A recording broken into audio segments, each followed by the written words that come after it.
বন্ধুরা দেখো, আমার হাজবেন্ড বেগুনের মধ্যে এক্সপেরিমেন্ট করছে। দেখো, কে কে খাবা, একবার যে খাবে বলে বারবার খাবে বলে। দেখো কি কি দিচ্ছ এটার মধ্যে বলো।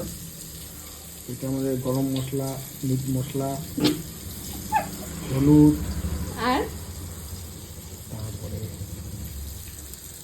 আর কিছু দাওনি? হ্যাঁ আর কিছু দাওনি? আর কি দেবো? হলুদ, লবণ, তেল, সরষের তেল। এই যে বেগুন ভাজা হচ্ছে, যে খাবে একবার সে পস্তাবে বারবার।